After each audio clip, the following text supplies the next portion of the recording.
everybody, John Coffee here. Let me start this out real quick. There we go. Been a little while since I've done a video in front of the camera by myself. I've been using my iPhone, filming my DVDs and stuff like that. But I want to start doing these a little regularly,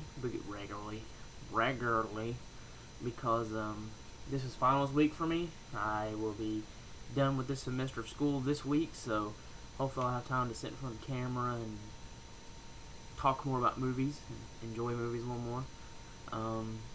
Today I'm going to be reviewing a film that I don't know if I just don't have my pulse nice and firm against my fingers right against the pulse of the horror genre anymore, or if this movie just wasn't talked about very much, because I don't remember hearing anybody really talk about this movie that much. I mean, maybe a few people here and there, and they talk about it and made me want to see it, but I hadn't heard a whole lot of people talk about this movie, and it's a movie that a lot of you guys need to check out, especially fans of the extreme horror.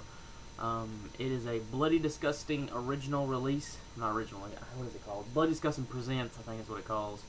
Or Bloody Disgusting Selects, or something like that. The one with Bloody Disgusting DVDs, you've all seen them at the Walmarts and stuff. This one is called Cold Fish. It's a Japanese flick. Basically, it's about this family who have some problems. They're not the perfect family. The father's kind of too submissive to his family and his daughter, and kind of lets them get away with whatever they want to. The mom and the daughter don't get along, and the daughter's basically a bitch, basically, is the point.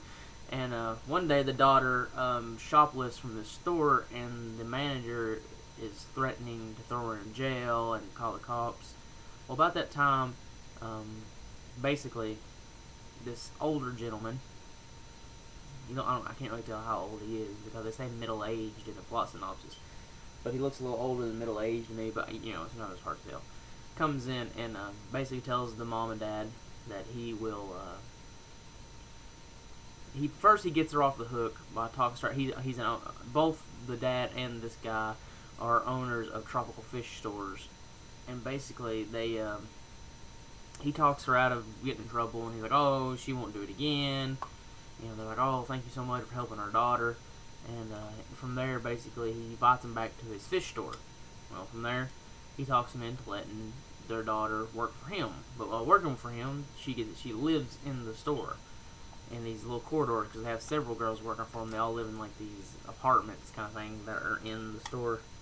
Eventually, he wants to become business partners with the dad, who I believe his name is Shamamoto, and the older guy's name is Murata, which I could be butchering those names. If I am, I apologize. So at first I think, well, this guy is just such a helpful man. He's truly done the world for us, and he's the nicest guy we ever met. But at least the dad quickly finds out that is not the case. Basically, this guy is a wannabe gangster. He rips people off by selling them overpriced fish, and he's also a murderer who has killed, he says, over 58 people. And he does what he calls making them invisible, where he dismembers them, dumps their remains in a river, and burns their bones. Yes. So basically, this guy is not who they thought they were, and essentially, piece by piece, he begins to ruin Shamamoto's life, and basically the movie is about just how much he can take until it's too much, and he finally snaps, and all hell breaks loose in about the last 30 minutes of this movie. I had wanted to see this movie for a while because I'm a fan of the Japanese extreme, and for me this was such a throwback to what Japanese, and not the Japanese, but Asian extreme in general was at one time. I mean, like, I've seen a lot of the newer Japanese flicks, and a lot of them are fun, like Tokyo Gore Police, Machine Girl, Grotesque. A lot of these movies are good, but they have this hyper-kinetic style that isn't plot-driven, and the gore, it's just gory, and then, like, Grotesque was a movie that a lot of people called disturbing, and I watched it, especially the ending I thought was just ridiculous. This, to me, was a throwback to, like, I'm trying to think of a movie here.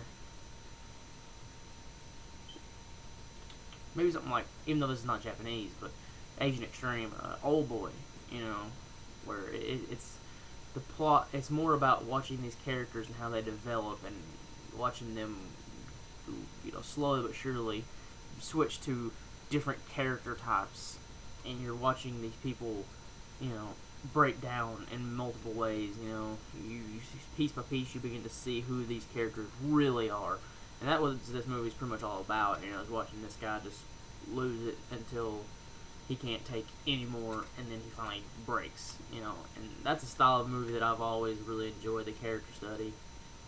And this is just a very, very, very good movie. It is well shot. It's a beautifully shot movie. The colors they use are like, I don't know how to describe it. Like, at times they're bright and vivid. I cannot talk today. I got up at 6 o'clock, and I got bit by a centipede. Yes, I got bit by a centipede. And I can't think, guys. I apologize. Sometimes the colors are very bright and vivid. Oh my god. Bright and vibrant. And at times they're very muted.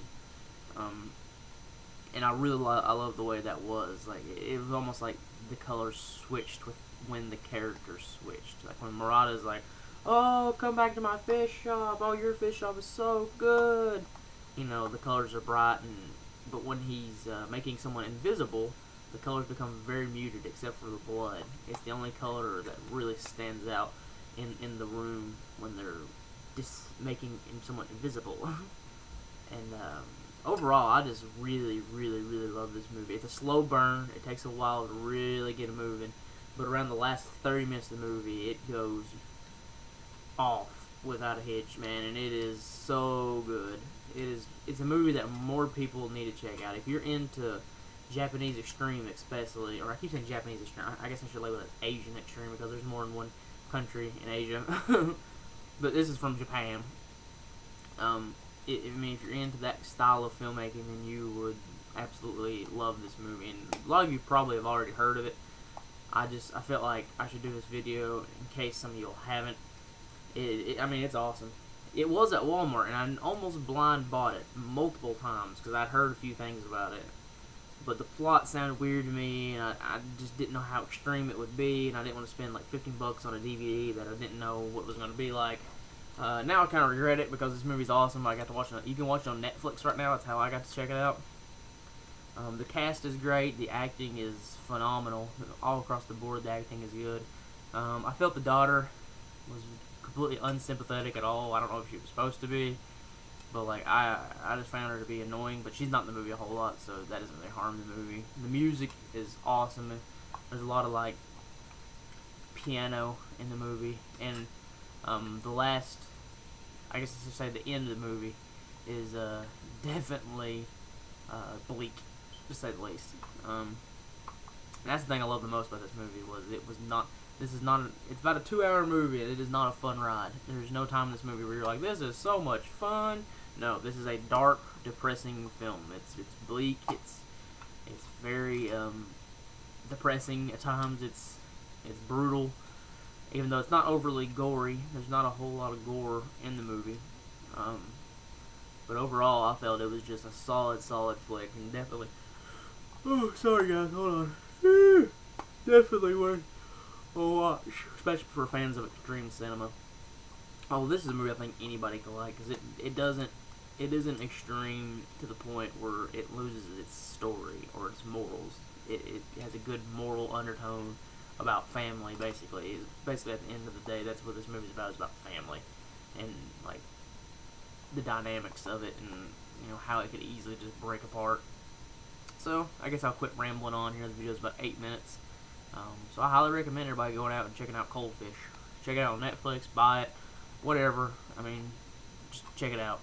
So, thank you for watching, guys. I'm John, and I will see you all in a little while.